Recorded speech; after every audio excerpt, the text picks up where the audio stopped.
Capítulo 30. Fuga. Será que havia alguma forma de sair dali? Tinha que haver. Em janeiro, começamos a conversar sobre tentar fugir. Começou num dia em que Nigel anunciou que estava estudando a janela no banheiro e pensava que poderíamos passar por ela. Eu também já havia examinado aquela janela várias vezes. Não vira nenhuma possibilidade ali. A janela ficava a mais de 2 metros do piso do banheiro, em um recesso profundo na parede grossa, perto do teto, com um beiral de cerca de 60 centímetros de profundidade, quase como uma alcova ou um nicho na parede. O que havia no final daquela alcova nem podia ser considerado uma janela. Em vez disso, era algo como uma tela feita de tijolos com algumas poucas frestas decorativas entre elas, servindo como buracos de ventilação para o banheiro. Os tijolos estavam unidos com cimento. E também, como se aquilo não fosse suficiente, havia 5 barras de metal ancoradas horizontalmente na armação da janela. Está louco, disse a Nigel. É impossível. Como vamos sair? Você deveria tentar subir até lá, respondeu ele. Estive observando os tijolos. O reboco está esfarelando. Podemos escavá-lo. Sim, mas as barras. Acho que podemos arrancá-las. Não estão tão firmes assim. Não sei, disse ele, embora não demonstrasse tanta confiança. Mas acho que pode funcionar. Eu tinha as minhas dúvidas. A ideia era louca por muitos motivos. O mais óbvio era que se fôssemos apanhados tentando escapar, eu tinha certeza de que nossos captores nos matariam ou nos castigariam de maneiras que nem éramos capazes de imaginar. Além disso, quando me levaram para o deserto, eu vira o mundo exterior, a área imediatamente à nossa volta. Uma paisagem de enormes fogueiras e homens que andavam de um lado para o outro com armas em punho. Se quiséssemos correr, não poderíamos correr em uma direção que nos garantisse qualquer tipo de segurança. Finalmente, havia também a questão dos 3 homens somalianos que eram mantidos em cativeiro conosco. O que poderia acontecer a eles se escapássemos? Se fugíssemos, eu estava convencida de que eles seriam mortos, e não conseguia imaginar a possibilidade de que nós 5 conseguíssemos escapar juntos. Eu mal conhecia os 3 somalianos, mas sentia um tipo de camaradagem em relação a eles e uma espécie de responsabilidade por ter provocado a captura deles. Sempre que estava no corredor, eu me apanhava olhando na direção da porta deles, onde seus sapatos, 2 pares de sandália e um par de botas de montanhismo, de aparência ocidental que pertenciam a Abdi, estavam sempre alinhados, talvez para que pudessem calçá-las quando fosse a hora de ir ao banheiro. Vez por outra, eu conseguia ver um deles sentado sob a luz, lendo o Alcorão ou remendando alguma peça de roupa. O que eu sabia deles vinha apenas daqueles rápidos vislumbres e sons que ecoavam pelo corredor e do pouco que sabíamos antes de sermos sequestrados. Abdi me dava a impressão de ser um dedicado pai de família. O motorista do Shamu Hotel parecia ser mais espalhafatoso. Eu apreciava o som do seu riso pela casa. Parecia ser capaz de rir facilmente e com frequência, apesar das circunstâncias. Mahad, que viera da clínica médica que estivéramos planejando visitar no dia em que fomos sequestrados, parecia ser extremamente religioso, recitando os versos do Alcorão durante boa parte do dia. Conforme nos aproximávamos do 5º mês de cativeiro, Jamal continuava a ser a melhor fonte de informações sobre o que estava acontecendo com nossos captores e nossas famílias. Alguma notícia? Eu perguntei um dia, quando ele trouxe a sacola com a comida da manhã. Nenhuma notícia, disse ele, balançando a cabeça negativamente e acrescentando com um suspiro. Inshallah, isso terminará em breve. Quando perguntei quando os líderes fariam sua próxima visita, ele franziu os lábios, como expressão que indicava um certo incômodo. Não sei, disse ele. Já fazia quase um mês que eles não apareciam. Foi somente por causa de Jamal e seu interesse em falar inglês e ficar perto de nós, conversar em nossos quartos, que soubemos que os garotos, até certo ponto, também se sentiam como reféns, vivendo daquela maneira sob as ordens do capitão e dos líderes do grupo, cada vez mais ausentes. Não estavam comendo bem, disse Jamal. O guarda, que não tinha mais do que 18 ou 19 anos, perdera o nascimento do seu primeiro filho no início do mês, embora Skids houvesse lhe dado alguns dias de folga para voltar à sua casa. Jamal fizera um apelo para conseguir alguns dias de folga e casar-se com sua noiva, mas Skids negara seu pedido, dizendo que ele precisava esperar até que o dinheiro do resgate viesse e o programa, todos eles se referiam ao nosso cativeiro como programa, que o programa estivesse encerrado. Todos nós queríamos que aquilo terminasse logo, cada uma das almas presas naquela casa. Eu adormecia todas as noites pensando, logo, e acordava pela manhã chamando a palavra de volta, logo, logo. Acreditava nela o bastante para pensar que não deveríamos tentar cavocar os tijolos da janela do banheiro, que deveríamos confiar que o logo estava chegando. Até que um dia eu saí para o corredor, no caminho para o banheiro, e percebi um novo tipo de silêncio. Era 14 de janeiro, uma quarta-feira. Os calçados que ficavam em frente à porta de Abdi desapareceram. Todos os 3 pares. Parecia que eles foram levados a outro lugar. Minha esperança era de que tivessem sido libertados, embora eu soubesse que aquilo era pouco provável. Nossos captores não queriam deixar 3 testemunhas andando em liberdade por aí. Algum tempo depois, consegui perguntar a Abdullah o que havia acontecido aos nossos colegas somalianos. Ele não hesitou. Aparentemente satisfeito consigo mesmo, ergueu um dedo até a garganta e deslizou sobre a pele em linha reta. Minha mente foi até o deserto, até a caça solitária sob a lua. Será que os líderes vieram no meio da noite e os levaram embora? Porque eu não ouvira nada. Será que Abdullah estava dizendo a verdade? Quando conversei com Nigel pela janela, ele disse que também perguntara sobre o paradeiro dos homens, embora Jamal houvesse lhe dado uma resposta vaga, sugerindo que eles simplesmente foram soltos. Abdullah fizera o mesmo gesto enfático de cortar a garganta. Meu estômago começou a se revirar.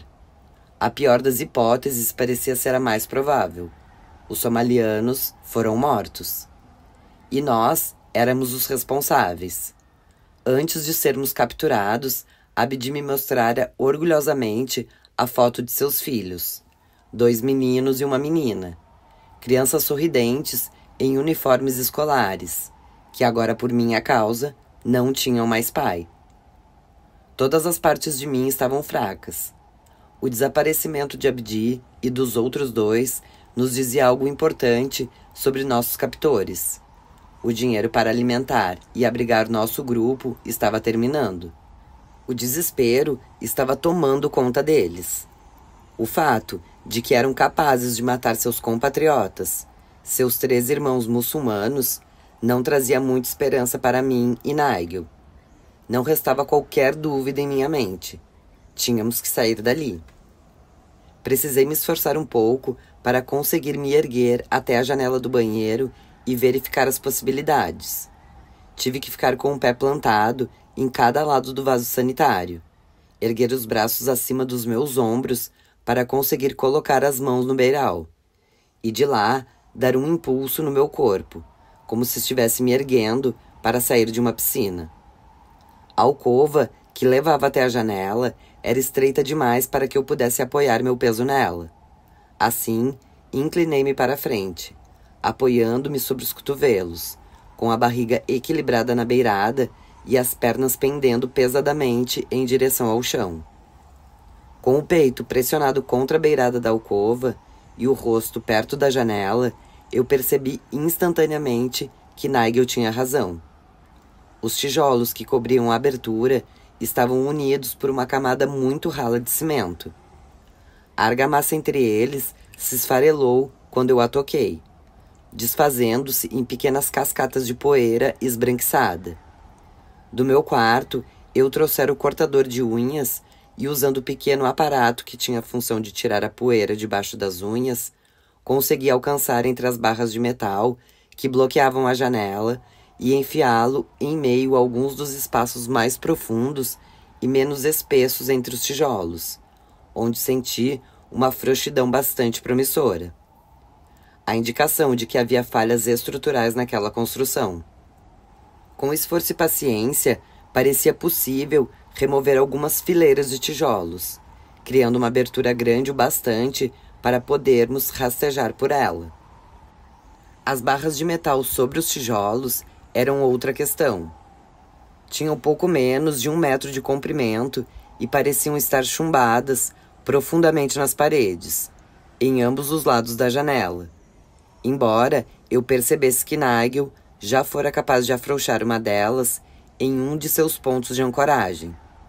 Ele jurava para mim que seria capaz de forçar pelo menos mais uma daquelas barras. Sentindo uma alegria enorme, voltei ao chão do banheiro, coberta de poeira e teias de aranha.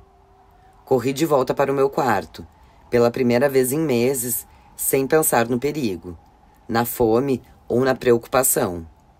Em vez disso, estava consumida pela ideia de que poderíamos fazer um buraco que dava para o exterior da casa, uma passagem do tamanho de um corpo, e assim atravessá-la. Em nossas janelas, começamos a fazer um plano. A que horas do dia nós iríamos?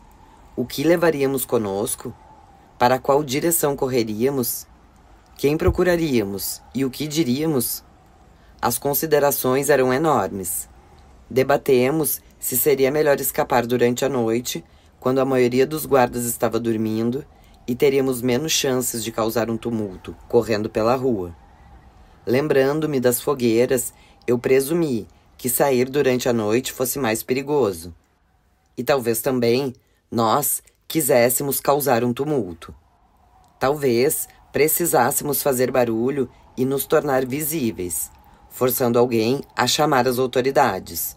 Fossem lá quem fosse as autoridades nesse lugar. Ou poderíamos encontrar uma pessoa caridosa e implorar que nos deixasse usar o telefone celular, esperando que ela tivesse créditos em quantidade suficiente para manter uma ligação de 1 minuto para o Canadá ou para a Austrália. Ou uma chamada mais barata para Arros, cujo número eu havia anotado em um pedaço de papel que estava escondido. Ou para o diretor somaliano do Programa Mundial de Alimentos de Mogadíscio, cujo número eu também levava comigo quando fôramos capturados. Nigel e eu concordamos que precisávamos nos distanciar dos nossos captores o mais rapidamente possível e que seria melhor tentar nos misturar às pessoas. Para mim, vestindo uma baia e um hijab, parecer com qualquer outra mulher na rua não seria muito difícil, mas não haveria como esconder a pele branca de Nigel. Consideramos se eu deveria lhe emprestar algum dos meus trajes somalianos e ele poderia se passar por uma mulher muito alta e totalmente encoberta. Mas até mesmo o meu abaia mais longo lhe chegaria apenas até a metade das canelas. Sabíamos também que vestir Nigel com roupas de mulher era o tipo de coisa que poderia se virar contra nós no final. Todas as opções que explorávamos pareciam ser becos sem saída. Todas as ideias pareciam ser apostas altas, com inúmeras maneiras de darem errado. Passamos muitas horas discutindo o plano. Durante todo aquele tempo, nós nos alternávamos no banheiro, erguendo nosso corpo até o beiral da janela, com os cortadores de unha em mãos, raspando o reboco da janela em sessões curtas e apressadas de 5 e 10 minutos.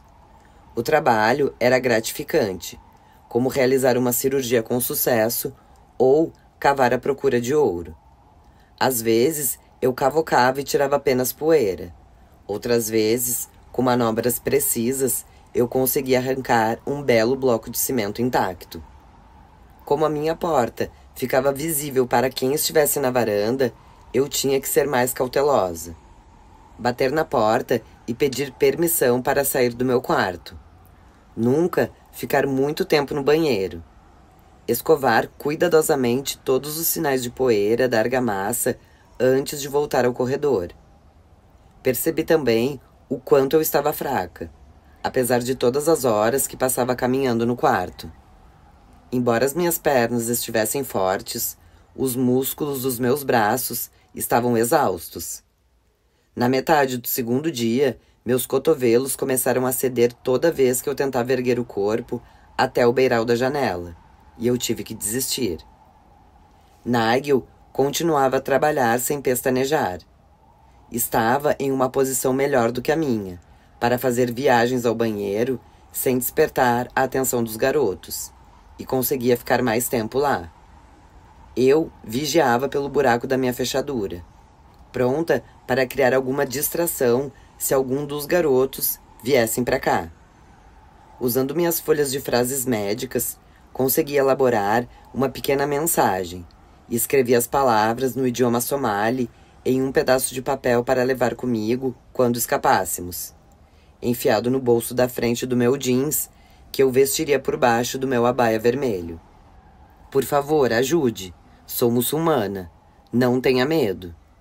Ensaiei as sílabas em somali várias e várias vezes, mas não tinha 100% de certeza do que eu estava falando. Em outro pedaço de papel, copiei os poucos números de telefone da Somália que eu tinha em meu bloco de anotações de repórter, colocando em meu bolso também. A cada vez que eu ia ao banheiro, eu olhava para a janela para acompanhar o progresso de Nigel. Embora ele fosse cuidadoso bastante para encobrir seu trabalho, recolocando cada tijolo que retirava da parede de volta em seu lugar, prendendo com restos de cimento, era possível ver que alguém estava fazendo alguma coisa naquela parede. Os tijolos tortos e os restos de argamassa sobre o beiral. Tentei me acalmar, pensando que os garotos só entravam no nosso banheiro 1 ou 2 vezes por semana, geralmente para retirar o balde enorme que usávamos como reservatório de água e para voltar a enchê-lo. Mesmo assim, o risco que estávamos assumindo parecia ser enorme. Desde que Abdi e os outros desapareceram, eu me sentia estressada demais para comer muito, e agora o meu estômago estava totalmente revirado. No início do terceiro dia, Nigel declarou que havia conseguido remover o último tijolo. Agora tinha que trabalhar nas barras de metal, mas já havia afrouxado aquela primeira e acreditava que seria necessário soltar apenas mais uma para criar um espaço suficiente para podermos passar pela abertura. Primeiramente, entretanto, teríamos que reafirmar nosso desejo de escapar. Quando ele arrancasse as 2 barras, as paredes laterais provavelmente desmoronariam. Não haveria como disfarçar os restos de tijolos e cimentos no banheiro. Não teríamos nenhuma escolha além de correr. Decidimos fugir naquela mesma noite, saindo pela janela por volta das 8 da noite, logo depois da última oração da noite. Mal conseguíramos dormir naqueles 3 dias, empolgados pela descarga perpétua de adrenalina. Parecia não haver motivo para esperar mais. Eu estava preocupada com a possibilidade de que, se o fizéssemos, nosso nervosismo poderia nos denunciar. Esperávamos que a escuridão servisse como uma espécie de camuflagem. Tentaríamos disfarçar Nigel como uma pessoa doente, um velho, enrolando sua cabeça com um lençol para cobrir sua face e envolvendo seus ombros em um cobertor que esconderia suas mãos. Eu fingiria que o guiava, enterrando minhas mãos nas dobras do mesmo cobertor. Nós 2 andaríamos propositalmente encurvados, com o rosto voltado para o chão, como se estivéssemos em busca de um médico. Levaríamos um alcorão em minha pequena mochila para provar que éramos muçulmanos, que não éramos inimigos. Procuraríamos por uma porta em que pudéssemos bater. Uma casa que parecesse ser amistosa. Um lugar onde houvesse mulheres e crianças. Eu estava apostando minhas fichas em encontrar uma mulher. Não tivera contato com nenhuma em 5 meses. Uma mulher, eu imaginei, não nos rejeitaria. Estávamos contando com que aquela noite fosse igual a todas as outras naquela casa, governada pela rotina entorpecente e mecânica. Orações seguidas pelo jantar, seguido por uma oração, seguido pela hora de dormir para todos, exceto os 2 garotos que ficavam de guarda e estariam sentados fora da casa, conversando sobre amenidades em meio à escuridão. Fiquei assustada, portanto, quando Jamal entrou no meu quarto com o jantar, 1 hora antes do horário em que a refeição geralmente chegava. Assalam aleikum, disse ele, com um sorriso lento. Meus pensamentos começaram a girar. Será que suspeitavam de alguma coisa?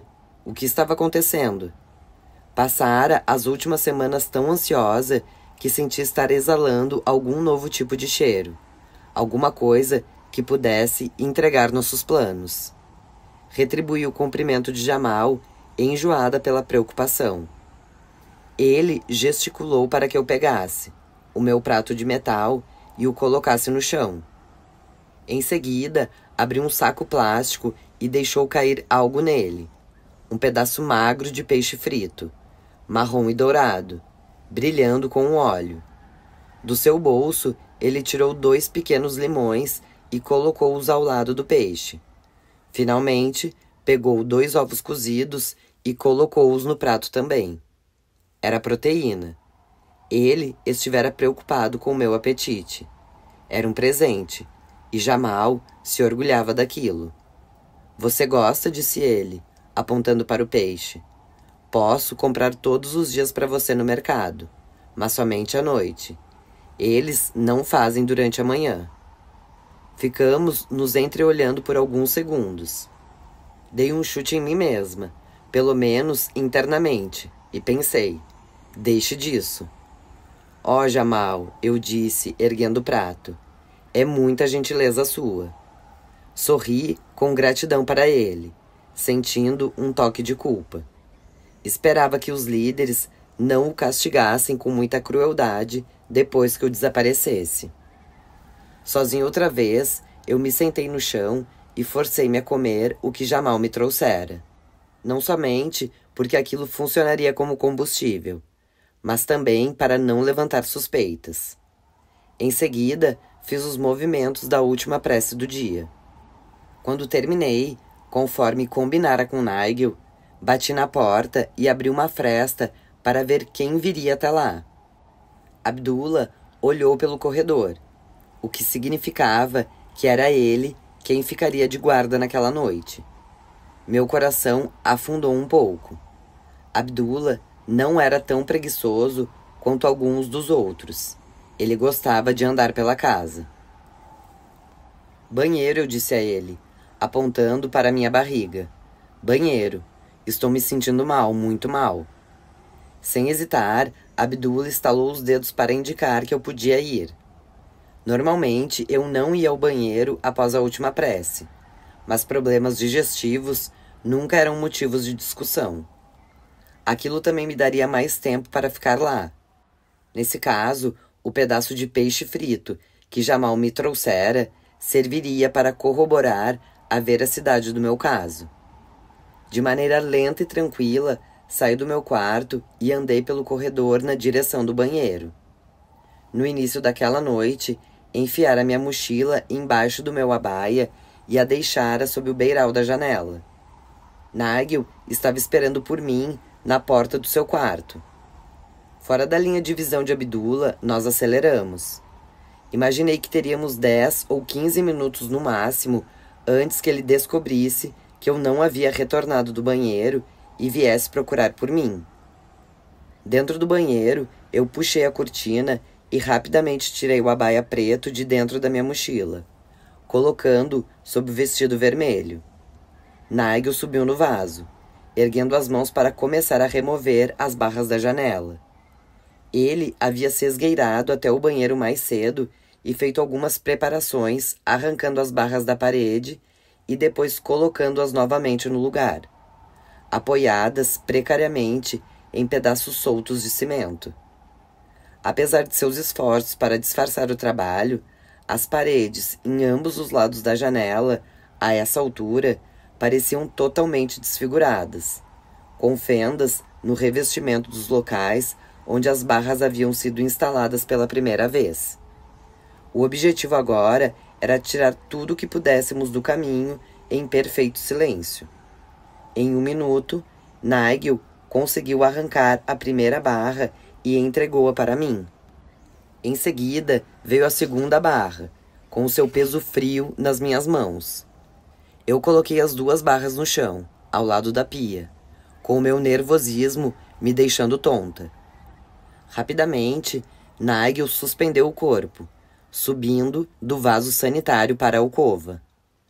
Apoiando-se sobre a barriga e com as pernas pendendo em direção ao chão, ele começou a desempilhar cuidadosamente os tijolos, que emolduravam a janela, colocando-os sob a parte externa do beiral. Eu podia ouvir sua respiração pesada. 1 tijolo saiu, depois 2, depois 3, depois 4. Após tirar todos, ele saltou de volta ao chão e indicou que estávamos prontos. Era hora de ir. Nigel entrelaçou os dedos para que eu pisasse em suas mãos e deu um impulso para que eu alcançasse a janela e a fenda de quase 50 centímetros que havia ali agora. Olhei por aquele buraco por não mais do que 2 segundos, mas foi o bastante para ver tudo. Eu pude ver a ruela que havia logo ali abaixo, a escuridão de um vilarejo sem luzes e tudo o que havia de incerto além daquele ponto. Calculamos que seria uma queda de 3,5 metros até o chão, já que a casa fora construída sobre um alicerce de concreto. Estávamos preocupados com a possibilidade de quebrar os tornozelos. Estávamos preocupados com muitas coisas. E quando eu olhei pelo buraco da janela, cada uma das preocupações parecia estar ali, logo do outro lado, junto com a nossa liberdade. Como planejáramos, eu me virei e comecei a recuar por entre as barras da janela que ainda restavam, enfiando os 2 pés pela fresta, com 2 barras acima de mim e outra abaixo, e baixando o corpo em meio ao ar gelado de fora. A noite estava fria e úmida. Senti uma brisa em meus tornozelos. Estava funcionando. Até que tudo parou. Empurrei meu corpo e senti meu traseiro travar com uma das barras que ainda estava na janela. Empurrei mais uma vez, mas não avancei. A fresta era pequena demais. Se eu não conseguisse passar por ela, Nigel não teria qualquer chance. Mais abaixo, ele estava ficando ansioso. Vai, vai, anda logo, sussurrava. Não posso, não está funcionando, eu disse. Empurrei o corpo outra vez contra a barra para mostrar-lhe a situação. Seu rosto parecia estar abalado, a testa encharcada de suor. Você consegue tirar outra barra? Agora não, disse ele, quase sibilando. Vai fazer muito barulho.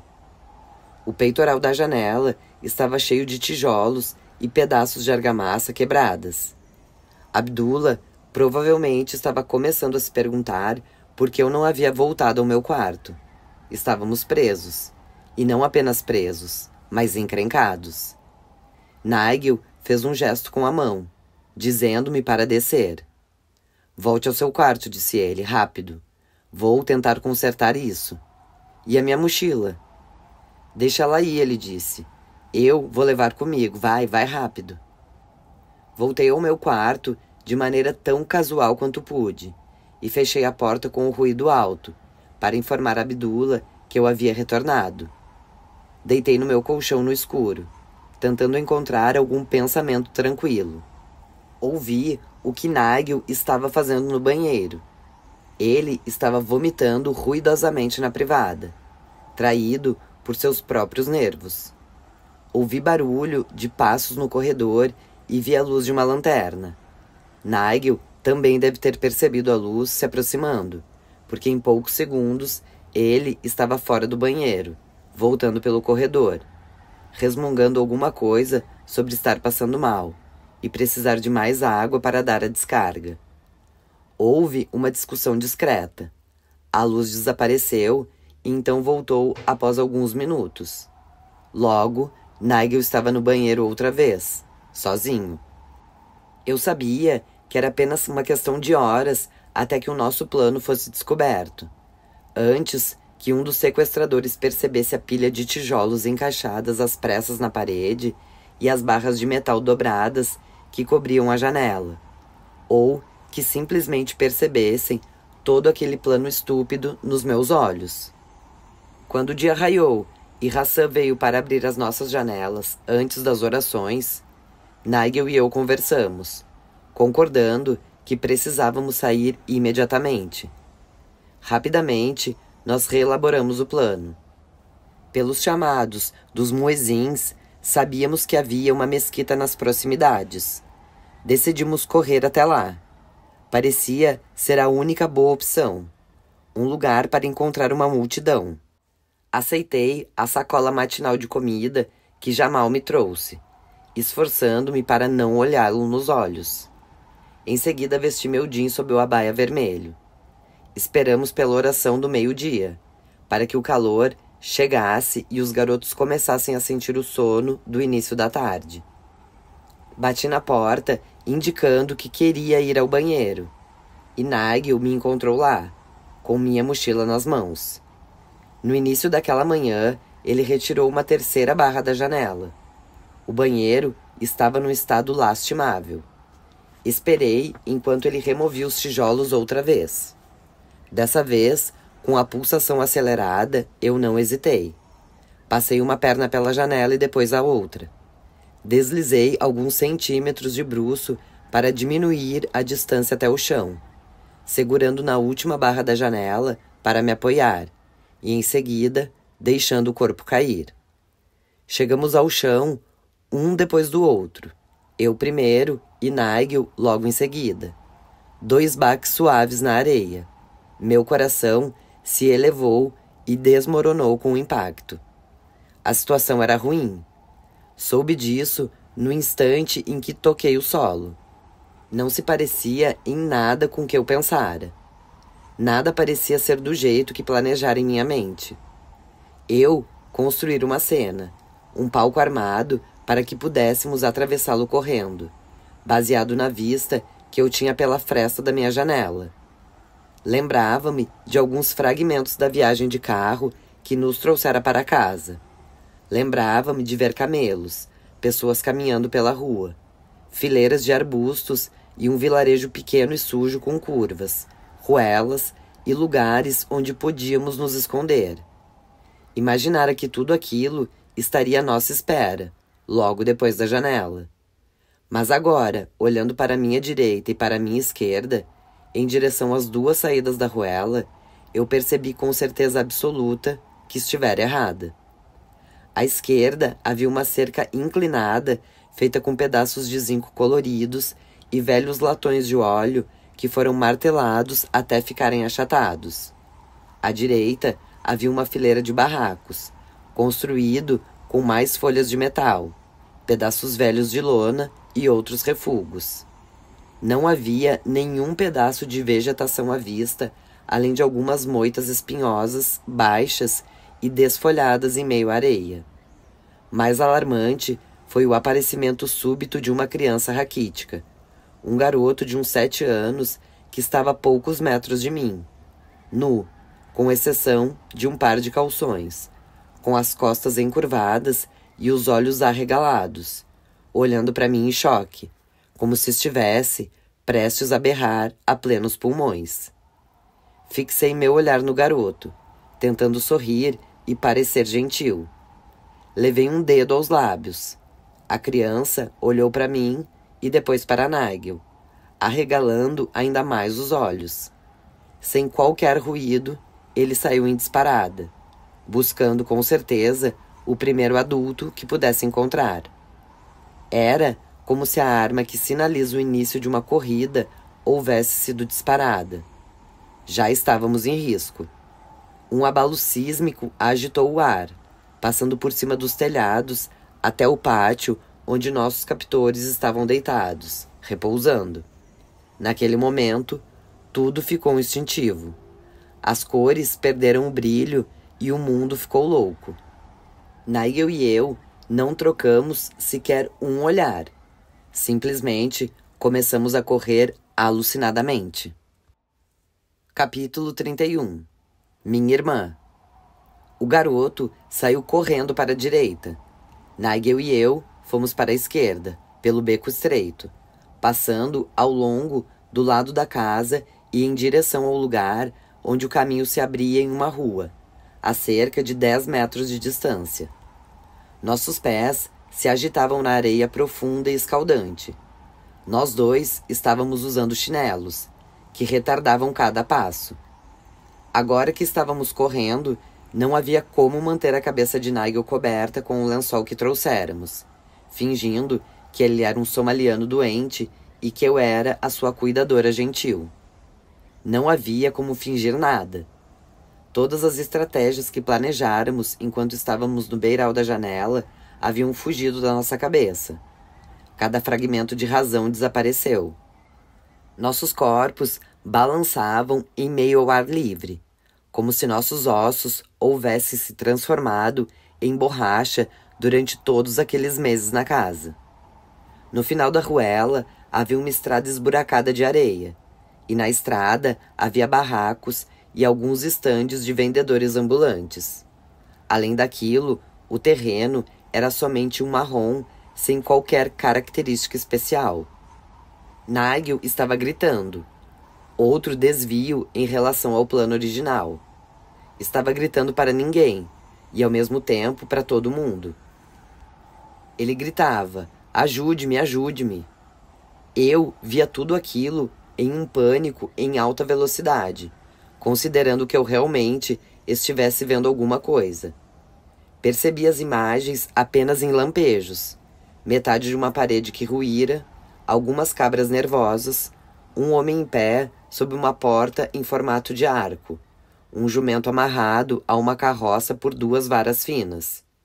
Corremos por entre aquilo, deixando tudo para trás. Essa paisagem que passáramos horas e horas conjurando em nossa mente. Um lugar onde éramos imensamente diferentes de todo o resto. Eu atrás de Nigel, Nigel gritando, o calor distorcendo o ar ao nosso redor. E tudo aquilo com o aspecto surreal de um sonho ruim. Mais adiante, várias mulheres andavam juntas sob sol, com seus hijabs esvoaçando por detrás delas, em ondas de rosa e amarelo. Gritamos e andamos mais rápido, indo na direção delas. Mulheres, graças a Deus. Mas agora elas estavam olhando para nós por cima dos ombros, murmurando entre si e apontando para nós, o rosto flutuando dentro de seus trajes. Percebendo que estávamos indo em sua direção, as mulheres começaram a correr. Mais pessoas nos viram e começaram a fugir. A rua se esvaziou. Todas as pessoas correndo em direções diferentes à nossa frente. Mais tarde, eu voltaria a pensar nessa ocasião e entenderia que se você estiver correndo em um lugar como a Somália, todos saberão que você está fugindo de algo perigoso. E isso significa que eles também devem correr. Em uma esquina, nós instintivamente viramos à esquerda, correndo para a rua maior. Procurei pela mesquita, mas não consegui vê-la. Procuramos fazer nossa fuga exatamente durante a oração do meio-dia, sabendo que encontraríamos um salão cheio de pessoas na mesquita, na esperança de que acharíamos alguma simpatia ali. Finalmente, Nigel olhou para trás e percebeu um minarete, uma torre pontiaguda no céu azul sobre o meu ombro. Demos meia volta e disparamos em direção a ele. A mesquita estava a 100 metros à nossa frente, depois a 50 e finalmente a 10. Em frente à mesquita, vi um homem jovem que estava parado, observando com interesse. Eu o reconheci imediatamente. Era o vizinho que vira pela minha janela alguns meses antes. O homem com quem trocar um olhar sobre o terreno do quintal. Corri imediatamente em direção a ele, ajustando meu véu para que ficasse preso mais firmemente ao redor do meu rosto, mantendo a minha aparência muçulmana. As palavras atropelando-se umas sobre as outras. Socorro, socorro, por favor, você fala inglês? Sem parecer surpreso, ele fez que sim com a cabeça. Você me viu, eu disse, lembra-se? Você me viu na janela. Mais uma vez, ele demonstrou que entendia. Nigel havia parado de correr e viera juntar-se a nós. Eu continuei, falando o inglês cuidadoso enquanto tentava recuperar o fôlego. Somos muçulmanos, fomos sequestrados. Eles nos mantiveram presos por 5 meses. Você pode entrar na mesquita conosco? O homem hesitou por um segundo, como se estivesse ponderando suas opções. Alguma coisa me dizia que ele sentia culpa por ter morado na casa ao lado durante todos esses meses e não fazer nada para nos ajudar. Venham comigo, disse ele. Acompanhando-o lado a lado, Nigel e eu andamos a passos rápidos, cobrindo os últimos metros até a mesquita, cada um de nós mantendo uma das mãos enlaçada ao redor dos braços do homem, quase arrastando-o, ou pelo menos impedindo que ele mudasse de ideia. O prédio da mesquita era alto e amplo, pintado de verde e branco, com uma lua crescente no topo e um lance curto de degraus de madeira que levavam até uma plataforma, também de madeira, e uma entrada. A plataforma estava cheia de sapatos, mostrando que o lugar estava cheio de gente. Subindo as escadas atrás do vizinho e de Nigel, eu senti o primeiro resquício de alívio, uma sensação tão pouco familiar que eu mal conseguia identificá-la. Naquele momento, uma pessoa solitária surgiu rapidamente, virando a esquina na rua. Virei-me para olhar, observando-a quando ela percebeu nossa presença e parou, talvez a 10 metros de distância. Era Hassan, o garoto do mercado e mestre das minhas lições do Alcorão, e agora uma figura magra e escura contra uma tela de areia. Vestia uma camiseta regata branca que pendia do seu corpo ossudo, junto com o sarong e sem as calças, um sinal de que ele saíra da casa apressadamente. Sua expressão era de descrença, fúria e terror egoísta. Em seguida, outro dos nossos captores virou à esquerda, Abdullah, sem a máscara e trazendo sua arma. Disparei para dentro da mesquita, esquecendo de remover meus sapatos. A primeira coisa que vi foi um grupo enorme de homens, ajoelhados, sentados, conversando em pequenos grupos. Havia pequenos tapetes de oração espalhados em uma linha sobre o peso de concreto. Cabeças se viraram. O interior da mesquita era vasto, um único salão com o teto abobadado do tamanho de um ginásio. Ouvi a mim mesma gritar palavras em somali, em inglês e até mesmo algumas em árabe. Meu cérebro estava atordoado com aquela situação. Eu gritava, socorro, socorro, e que as bênçãos de Alá estejam com vocês. Sou muçulmana, por favor, me ajudem, socorro, por favor, me ajudem. Nigel também estava gritando. Uma multidão se juntou à nossa volta. Homens com expressões de confusão no rosto, alguns deles alarmados. Vi nosso vizinho conversar com alguns deles, gesticulando e apontando para nós, como se estivesse explicando o que ele sabia. Em seguida, Abdullah estava ao meu lado, depois de entrar afobado na mesquita, com Jamal logo atrás. Os dois vestiam sarongues. Abdullah avançou e eu me esquivei, sentindo a mão dele tentar me agarrar pelo ombro, mas escorregando. Corri até um canto afastado do salão, onde outro grupo de homens estava sentado no chão. Disse todas as palavras em árabe que consegui lembrar, conforme eles erguiam o rosto barbado na minha direção, parecendo estar embasbacados. Do outro lado, Jamal havia encurralado Nigel contra uma parede e batia repetidamente em sua cabeça, golpeando-o com o punho fechado, agredindo com toda a força que tinha. Nigel, pelo que eu percebia, estava tentando revidar, enquanto gritava: Jamal, Jamal, como se quisesse lembrá-lo de que de alguma maneira esquisita os dois já tinham sido amigos. Assim que Abdullah estava prestes a me agarrar, eu saí por um pórtico que levava para fora, sem pensar se sair da mesquita seria bom ou ruim, num movimento desesperado e frenético. Meu medo se transformou em velocidade. Com Abdullah 2 passos atrás de mim, eu saltei por cima dos 3 degraus que desciam pela porta lateral da mesquita, aterrissando em uma areia pesada por baixo do brilho branco e forte do sol. Eu corria e ele me perseguia, mas agora eu estava correndo rápido, mais leve, livrando-me dos chinelos enquanto me movia. Eu atravessei as moitas como se fosse uma gazela, encobrindo a sensação dos galhos pontiagudos, 5 centímetros de comprimento e retos feito agulhas, cortando meus tornozelos e meus pés descalços, um deles invadindo a pele macia embaixo da unha do meu dedão esquerdo como se fosse um torpedo. O estrondo de um tiro soou mais acima, rasgando o ar. Olhei para trás, na direção de Abdullah, que parara de correr por tempo suficiente para atirar em mim. Sua arma disparou outra vez. Minha mente voltou a se concentrar na mesquita. Nigel estava lá dentro. O interior era mais seguro do que o exterior. Mantendo os ombros abaixados, eu saí em disparada num percurso de 20 metros, dando a volta ao redor de Abdullah, que estava correndo na minha direção, mas era refreado pelo peso e pelo tamanho da sua arma. Passei outra vez por entre as moitas de espinheiros, precipitando-me de novo pela escadaria e entrando no salão da mesquita. A cena ali dentro estava estranhamente calma. Nigel conseguira se desvencilhar de Jamal e estava sentado, não com calma, mas fingindo que estava calmo, na frente da mesquita, na área semicircular que servia como púlpito do ímã, cercado por um grupo esparso de cerca de 15 homens barbados, que em sua maioria permaneciam em pé.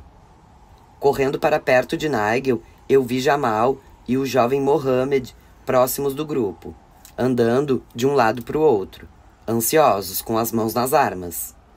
O que quer que houvesse acontecido, a dinâmica de poder se invertera.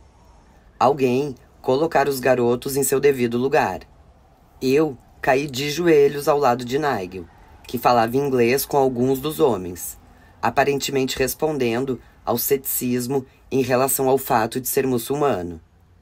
Lembrei-me da mochila que trazia nas costas, que continha o meu Alcorão e 2 livros em inglês que nossos captores haviam nos dado no início do cativeiro. Um pequeno volume de capa roxa, impresso na Arábia Saudita e defendendo que a mulher deveria cobrir o corpo inteiro. E outro que divagava sobre os costumes da feminilidade no mundo islâmico. Tirei os livros da mochila apressadamente, colocando-os nas mãos dos homens que estavam à nossa volta. Estão vendo, eu disse. Somos bons muçulmanos, por favor nos ajudem, eu implorava. Lembrava-os de que os muçulmanos ajudam muçulmanos. Era o seu dever. Vários dos homens começaram a folhear cuidadosamente os meus livros, examinando-os com interesse, passando-os entre si. Havia uma janela grande e ampla em um dos lados do púlpito, e eu consegui ver uma mulher, encerrada totalmente em um vestido preto, espiando por ela. Até que um dos homens foi até lá e fechou as folhas de metal com força. Abdullah havia voltado para dentro da mesquita. Eu o vi se esgueirar por entre o grupo de observadores, com a arma apontada frouxamente na minha direção. O suor escorrendo-lhe pelos cabelos e brilhando em seu rosto.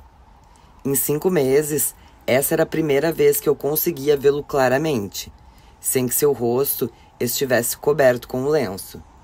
Estava acostumada aos seus olhos bastante espaçados, mas agora havia um contexto maior. Estavam incrustados debaixo de uma testa ampla e recurva. Seu nariz também era largo e achatado. Tinha cabelos encaracolados cortados, bem rente à pele, e uma barba rala que o fazia parecer um garoto. Percebendo meu olhar por entre o mar dos ombros das outras pessoas, ele fez uma careta. Eu rapidamente desviei os olhos. Nigel, enquanto isso, estava recitando em voz alta como um aluno em idade escolar perante os observadores. Dezenas de novas pessoas estavam enchendo o lugar. Algumas delas com o rosto oculto por lenços e portando armas de fogo. Quem seriam? O que me surpreendia agora eram quantos homens ao nosso redor pareciam ser capazes de falar um pouco de inglês. Lembrei-me que Arro explicara que 30 anos antes, a educação fora uma das maiores prioridades da Somália. Meninos e meninas estudavam italiano e inglês nas escolas. Um dos homens explicou que alguém estava telefonando para o imã local, que estava no vilarejo vizinho, mas viria ouvir a nossa história e passar seu julgamento. Inxalá, tudo vai ficar bem, disse ele, indicando que deveríamos continuar sentados no chão. Inxalá, talvez 15 minutos. Sentia-me aliviada com aquilo. Um imã, eu imaginava, quereria nos ajudar. Consegui ouvir Abdullah e Jamal discutindo, educadamente, com alguns dos homens.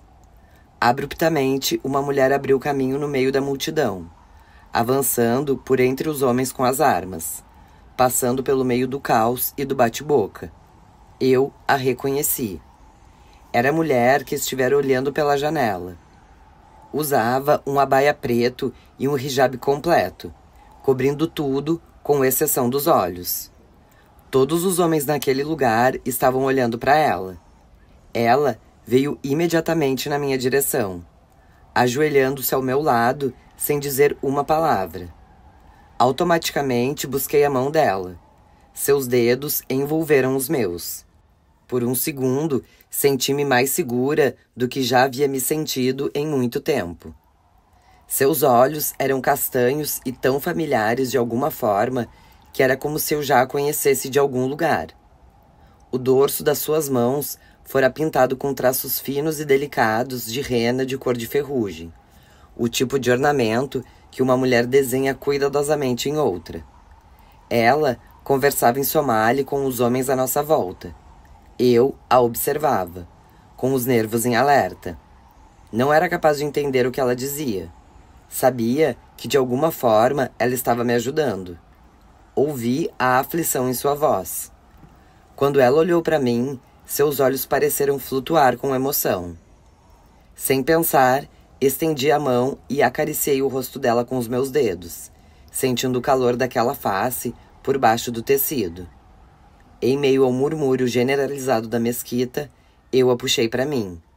Perguntei: "Você fala inglês?" "Um pouco", ela disse, aproximando-se. "Você é muçulmana?" "Sim, do Canadá."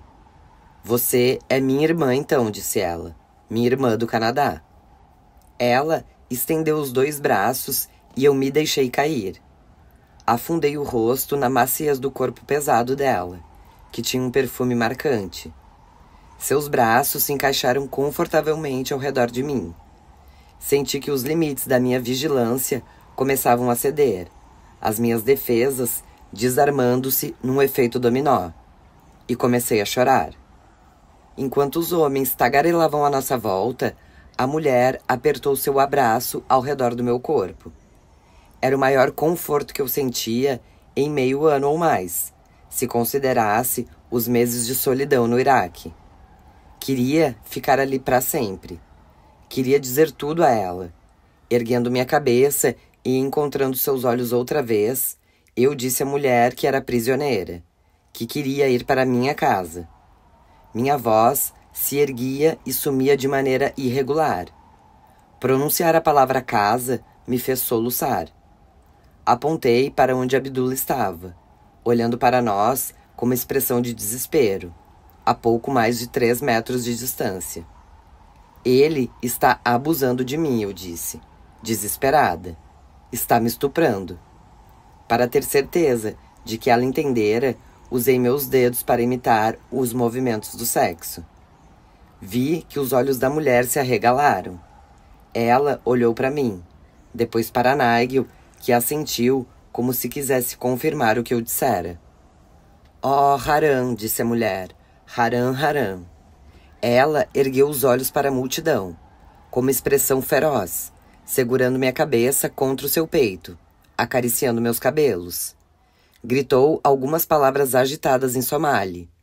Senti um silêncio pairar sobre aqueles que estavam à nossa volta. A mulher falava com a voz estridente sem parar. Levantou um dedo e agitou-o contra os homens, repreendendo-os com ferocidade. Senti um arrepio passar pelo corpo daquela mulher e percebi que seus olhos também estavam cheios de lágrimas. Ao nosso lado, Nigel estava sentado em silêncio, com a cabeça baixa, olhando para o chão. A dinâmica no salão da mesquita mudou repentinamente. Ahmed e Donald Trump marcharam para dentro da mesquita, desgrenhados e furiosos, trazendo o capitão Skids ao seu lado, brandindo uma pistola como se fosse uma bandeira. Embora estivessem ausentes havia um mês, pareciam ser capazes de se materializar quase que instantaneamente em caso de crise. Ahmed me localizou e apontou o dedo. Você, gritou ele. Você causou um problema enorme. As pessoas continuavam a encher o salão. Todas elas homens. Claramente a notícia de que havia estrangeiros na mesquita estava se espalhando pelo vilarejo, e o boato ocorria em voz alta. O ar ficou pesado e carregado pela incerteza, cheio de ruído. Em seguida, um estampido forte soou. Uma arma que disparou em algum lugar dentro do salão. O som do disparo quebrou o feitiço, o campo de força que nos cercava. As pessoas começaram a correr, disparando em todas as direções. Outro tiro ecoou pelo lugar. Vi Abdullah tentando abrir caminho na minha direção, com a cabeça baixada como se fosse um touro. Gritei quando ele mergulhou sobre mim. Tentei chutá-lo, mas ele era forte. A correia da sua arma estava colocada sobre um dos ombros, balançando e batendo em minhas pernas conforme eu me contorcia. Senti que estava deslizando por entre os braços da mulher somaliana. Abdullah estava me arrastando em direção à porta lateral. Eu arranhava o chão à medida que ele me puxava. Não me lembro de qualquer um dos homens que observava a cena tentar impedi-lo. A mulher foi a única que tentou. Ela agarrou em um dos meus pulsos e puxou-me na direção oposta, usando o peso do seu corpo para resistir, largando uma enxurrada de palavras em somali. Por alguns minutos, meu corpo ficou preso entre os dois, esticado, com Abdullah puxando minhas pernas, enquanto a mulher somaliana, com as duas mãos ao redor do meu braço esquerdo, transformou-se em uma âncora teimosa. Quando outro homem, alguém que eu nunca vira antes, começou a ajudar Abdullah, segurando a minha perna esquerda e avançando em direção à porta lateral por mais alguns passos, eu vi a mulher, minha protetora, tombar com o rosto no chão. Sem se deixar abalar, ela usou o tranco para se atirar em cima de mim, reposicionando suas mãos de modo que elas se fechassem acima dos meus cotovelos. Estávamos sendo arrastadas, nós duas, unidas como vagões de um trem, centímetro a centímetro pelo piso da mesquita. As articulações dos meus ombros doíam a ponto de eu achar que se romperiam. Finalmente, ela não conseguiu mais segurar. Senti o equilíbrio mudar quando as mãos dela escorregaram e Abdullah e o outro homem conseguiram acelerar o passo. Meu abaia vermelho deslizou pelo chão conforme nos movíamos. Quando chegamos à porta, consegui levantar a cabeça e olhar para trás. A mulher estava jogada no chão e chorando copiosamente. O véu que ela usava na cabeça foi rasgado durante o confronto, deixando-a exposta. Eu percebi que ela tinha a idade da minha mãe, pouco mais de 50 anos, com o rosto gorducho e gentil e uma testa alta. Seu cabelo estava alinhado em pequenas tranças que corriam por cima do couro cabeludo. Ainda estava com um braço estendido na minha direção. 3 homens armados a cercavam agora. Completando a minha abdução da mesquita, alguém ergueu os meus ombros, manobrando meu corpo de maneira rude por cima das escadas do lado de fora do prédio, e levando-me para um pátio cercado por muros. Eu estava esperneando, torcendo meu corpo, agitando-me de maneira selvagem, com os cotovelos batendo no chão de areia. Quando estávamos do lado de fora, o homem que me segurava pelos ombros deixou meu corpo cair. Meu abaia havia subido até acima da cintura. Meu jeans, que já estava largo por eu ter perdido tanto peso, escorregou na direção dos meus tornozelos conforme Abdullah me empurrava para a frente, segurando minhas pernas dos 2 lados do seu peito como se estivesse puxando uma carroça. Conforme avançávamos pelo pátio, com meu corpo arrastando-se pelo chão sujo, eu senti que a minha roupa íntima esfarrapada começava a deslizar pelo meu corpo também. Basicamente, eu estava nua, da barriga até os joelhos. Estiquei o pescoço para procurar algum tipo de ajuda ou rota de fuga, mas não havia nada. Somente cerca de 20 homens olhando para mim. Era um espetáculo totalmente explícito. Senti algo úmido atingir minha barriga e percebi que alguém havia cuspido em mim. Ouvi um murmúrio, mas não consegui entender o que as pessoas diziam. Estávamos passando por um mourão de metal que demarcava os limites do pátio e a saída para a estrada, onde parecia haver um grupo ainda maior de pessoas reunidas. Estendi o braço e segurei a borda do mourão, agarrando-me nele com as 2 mãos. Abdullah virou-se para ver o que havia interrompido seu progresso. Adiante dele, passando pelo portão, eu vi uma caminhonete azul esperando, com o motor ligado. Fui tomada por outra torrente de força animalesca. Faria qualquer coisa para não ser levada para aquela caminhonete. Outro disparo ecoou de dentro da mesquita. Nigel, eu pensei. Eles mataram Nigel. Aquele pensamento era como um redemoinho, algo que podia me matar. Abdullah puxava e eu me agarrava ao mourão, tentando libertar minhas pernas. Percebi o rosto estreito de uma mulher olhando para mim. Ela fazia parte da multidão que estava do lado de fora do portão, com a expressão indecifrável. Gritei para ela em inglês. Por que você não me ajuda? Ela parecia estar abalada. Não falo inglês, disse, no inglês perfeito. Subitamente, senti uma dor horrível explodir nos dedos de uma das minhas mãos. Alguém havia chutado a minha mão para que eu largasse a borda do portão. Gritei de dor e soltei a barra. Em seguida, fui colocada de pé e empurrada em direção à caminhonete, que tinha cabine dupla e 4 portas. Abdullah me enfiou no banco traseiro, mas ao fazer isso, percebi uma última oportunidade. Meti o pé com toda a força em sua virilha e observei-o quando ele caiu para trás. Abri a porta do lado oposto e corri, dessa vez diretamente para a multidão, agitando os braços com as orelhas unindo, puxando minhas calças para cima enquanto corria.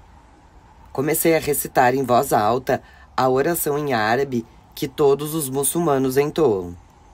Tentei fazer contato visual com todas as pessoas que me observavam. A oração traduzida dizia mais ou menos assim: em nome de Deus, o compassivo, o piedoso. Glória a Deus, o Senhor dos mundos. O compassivo, o piedoso. Mestre do dia do julgamento. Somente a vós nós adoramos, e somente a vós nós oramos em busca de ajuda. Guiai-nos pelo caminho da virtude. Eu dizia tudo aquilo de maneira apressada e atropelando as palavras umas sobre as outras, gritando a plenos pulmões, mas estava dizendo isso a eles, berrando tudo aquilo na realidade, berrando para as dezenas de observadores, tentando provar alguma coisa. Se não uma afirmação perfeita de fé, então uma afinidade. Se não uma afinidade, então o simples fato de que, apesar de estar descabelada, suja e de ser estrangeira, eu também era humana. Ninguém se mexeu. Ninguém parecia saber como responder. Eles olhavam para mim, parecendo estar mais amedrontados do que qualquer outra coisa, conforme eu gritava o meu árabe em meio ao vácuo.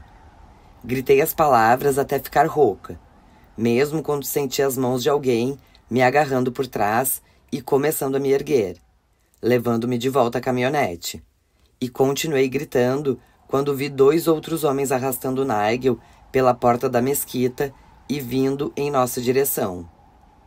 Vê-lo me trouxe uma onda de alívio e serviu para desferir um golpe forte na minha ansiedade. Fazia 45 minutos desde que escapáramos pela janela. Conseguíramos sair, mas não conseguíramos realmente fugir. Só atravessáramos o rio até a metade. Ele sobreviveu, eu sobrevivi, mas agora com certeza estávamos mortos.